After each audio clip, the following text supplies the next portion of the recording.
Welcome back to the VR Workshop. In this episode, we're doing a full electrical systems check before we can make some noise.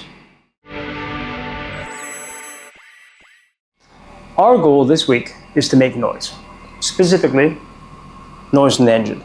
The good kind of noise that the engine should make.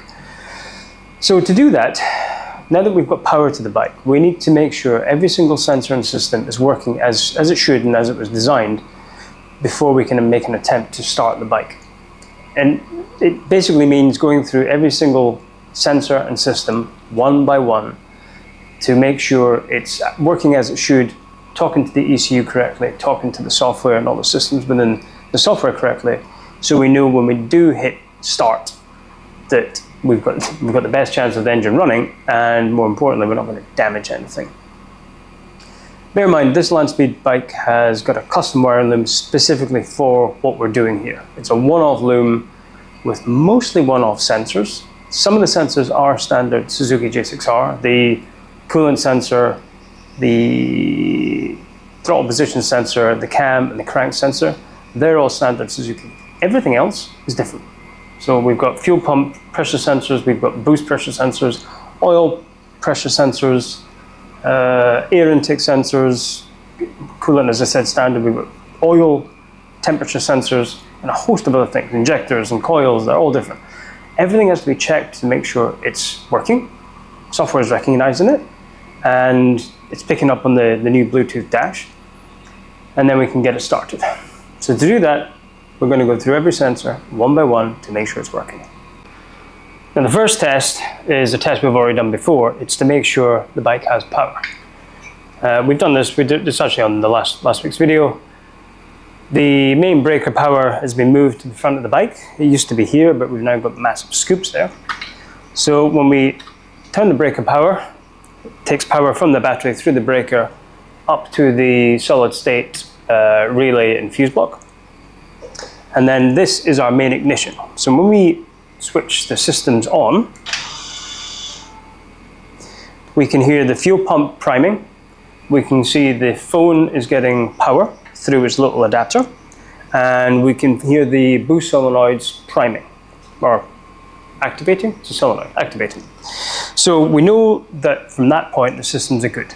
We also know that we need to extend this or make an extension piece, because this switch is actually sits on the left hand side because there's no room in the right hand side, and we need to, it just physically don't work. I don't understand how I got that measurement wrong, but it's no biggie. We've got other plugs, we will extend it. This switch is actually brand new. The old one which we use is actually perfectly working, it's good working order, but everything that sees salt I just don't trust. So we're going to put a plug on the other one that we have, so we'll use that as a backup.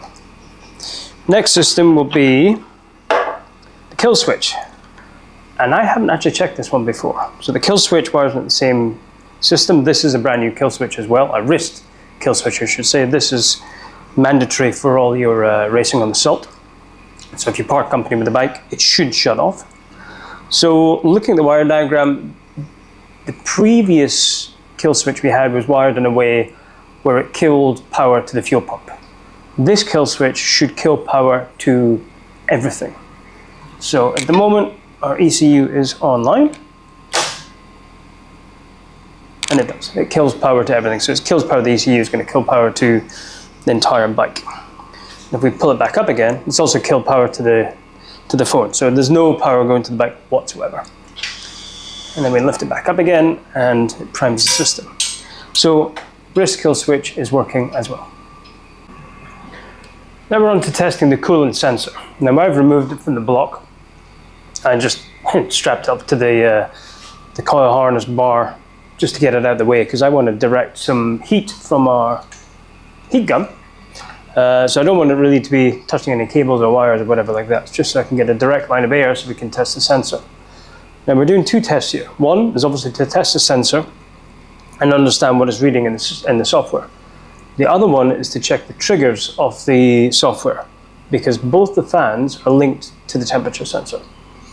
So I set the oil coolant fan to 30 degrees and I've set the main fan to 35 degrees. Just as a low ball, just so we can see if the software triggers the fans on and off. Now, this type of sensor, it's designed for water. It's a slow-moving sensor. It's not a fast-acting. So as we heat it up, and it is a metallic sensor, it will retain heat, so it's not going to drop off instantly. But that's not what we're testing for. So let's hit it with some heat. It's currently reading 26.7. It's probably about what this workshop is. So, no, I don't want to hit it too hard. 28, 29. There's our oil cooler fan. 32, 33. And there's our water fan. Beautiful. Now, I'm going to pull the sensor out. Pull the sensor out. Because obviously being metallic, it's going to retain that heat for a little while. But that is a good test. Next sensor we're checking is our air intake temperature sensor. Now this is an important sensor because it measures our air intake values and checks the efficiency of our intercooler. And it also is an ECU sensor because it will adjust the fueling map, which we can set up in the software, dependent on the air intake sensor. So this is a fast-acting sensor. Because it's designed to measure air, it will react very quickly to temperature fluctuations. Unlike the metallic water cooling sensor, it's very different to that. So at the moment it's reading 19.7, which feels a bit low. It's currently summer in Dubai. It's about 48 degrees outside. I do have an AC in here, but it's not that good. So it's definitely not reading 19.7. So I do see us having to do some calibrations with all these sensors at some point, because this one is important to get right, for sure. But currently it's reading, it's just jumped up to 20, probably because my hands are on it. So we're just going to give it a little bit of heat, not much. And yeah, it's instant, 24, 25, 26, 27. And then it's instantly dropping down again, 26.9, 8, 7. So yeah, as I said, it's a very fast-acting sensor. Oh yeah, inching it to 40. So good, that is another working sensor. Perfect, but we do need to calibrate it, or at least look into the calibrations for it. And at the same time, we're going to have to do the same for the oil temperature sensor, because currently that is reading minus 10 degrees C. I'm suspecting that's wrong, but yeah, we'll get to that one. We made some progress understanding the calibrations for the temperature sensors and calibrations in general for the MaxxECU software. So we need, to start off with, we need a 3-point calibration. We need 0, 25 degrees room temperature, and 100. So we know it's roughly 25 degrees here. We've got our sensor, this is the actual sensor, it's a spare one, rigged up to a multimeter, and we're reading 9,776 ohms. So if we record that here, 9776, done. And then we do our low calibration, which this is just a cup with ice water. Now the software, yeah. Software is looking for, it's bizarre actually, the software is looking for a smaller number. This is a bigger number. So we'll let it stabilize. You can come back when it's stabilized. This is now stabilizing out at near as damn at 25,000. It's slowly creeping up, but it's close enough.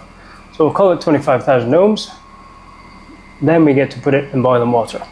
I am, however, testing our secondary one just to see if the readings are roughly the same. This sensor was used, actually it was used in Bonneville last year, but it was with a specific COSO digital readout. We've never really tried it with anything else, so this is the reason we're going through all this. So, let's put it in boiling water.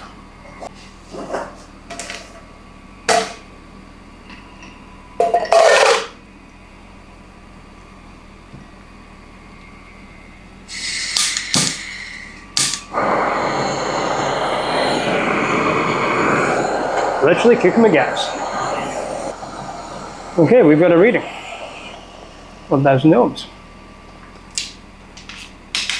Beautiful. Now both the sensors are back in the residue boiling water. The coolant temp now reading 77.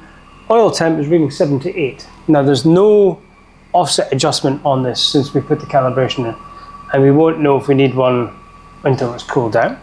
But at the moment, with just the calibrations that we did, it seems to be trending exactly like the coolant temp. Positive news. Let's take them out of the water and let them get to room temperature and we'll see where they are. So now the sensors came back to room temperature. There was about a 4-degree difference between the two. The coolant temp is 24, air intake temp is 25, so we know that's roughly right. The oil temp is reading 20. So recheck the calibration, the resistance at room temp, put it into the table, interpolate it from room temperature all the way up to what we know was boiling, and now it's sitting at 24.8 degrees C. So we now have 3 correctly reading temperature sensors. Next test is going to be pressure sensors. There's 3 pressure sensors on this bike: fuel pressure, oil pressure, and boost, actually, well, it's wastegate pressure. So we're just going to plug it into the line. And because we don't have any fuel in it yet, I just want to make sure all the wiring is correct. Yeah, we can read 2 psi on the fuel output, fuel pressure output. I think we can get it in the dash as well. So fuel pressure wiring is good. Same story for the oil pressure.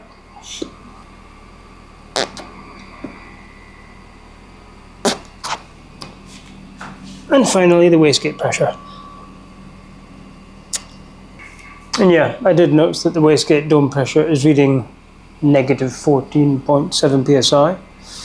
I don't know if that's a calibration somewhere in the system to bring it back to 0 or not. I set this dash up ages ago, long before I even had anything plugged in. But if I look on the laptop, wastegate pressure is 0.2. So there's a calibration issue somewhere, which I need to find. And the sensor next, and that is an easy one. So at the moment we've got it set to engine startup, but if we move it to ECU startup, we can see it's warming up. Then I'll eventually start reading. We know this because it was originally set up as ECU startup and I left it on for a bit long and it got rather hot because of the heating element. But yep, it's the right reading, so that is good.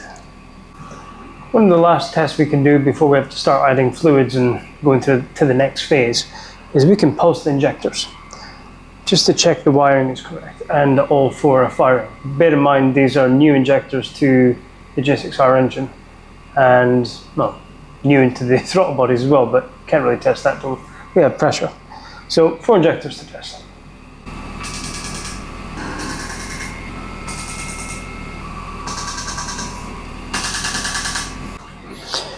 Now, the test we got left is coils. We need to make sure we get a spark, but we can't do that until we try and start the engine. Speed sensor and gear indicator. Again, we need the engine running for that. I do need to figure out the gear indicator as well, as there is a sensor for it, but the software looks to be calculated from speed, so it's something I need to look into, play around with. And that's the same for the boost control and understanding how that's a little bit of play and get my head around how it works. Fuel pump, we can hear it priming, we don't know if it's actually causing pressure yet. And then we have crank, cam sensor, start solenoid, and starter. So, there's no fluids in this yet. There's no fuel in it either, so it wouldn't run. But it would be nice to know if there's a link to the starter. And I have not done this before. So, this might be really good, or nothing might happen. Ooh.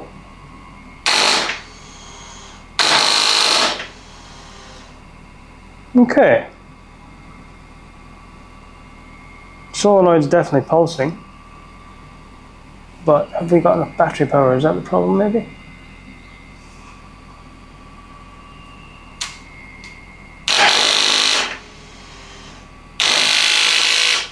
Yeah, okay. There's an issue somewhere. Need to trace that back, but at least we've got the, interesting. It's actually pulling the entire ECU power down as well. It probably is battery power, it's just not enough there. It's just dropping out. I think we'll get some proper battery power in there and we'll try that again. Okay, got a bit more battery power on it now, just to see how it's going to go. It really is a small battery, but let's try it. Oh, there we go. So, she turns over. We do need a bigger battery, that's for sure. But the main thing is, we've got starter still already tested, and all the cables to the starter itself tested. So that's good news. I think this is a good time to quit while we're ahead. I think we're ahead. Made some good progress. We've got most of the sensors working, calibrated. Most of the things are doing what they're supposed to do. A couple of niggly things like speed sensors and gear sensors, etc. But we can work on that. And the next thing we need to do is get some oil in it, get some battery power onto it, and then we'll thumb the starter to see what happens. We'll see if we can get the engine turning, see if we can get build up some oil pressure, fill the oil cooler, fill the turbo, make sure the turbo return lines are coming on, stuff like that. Then it'll be fuel system check, coolant system check, see if we can get some noise. So, hope you enjoyed it. Join us for the next one.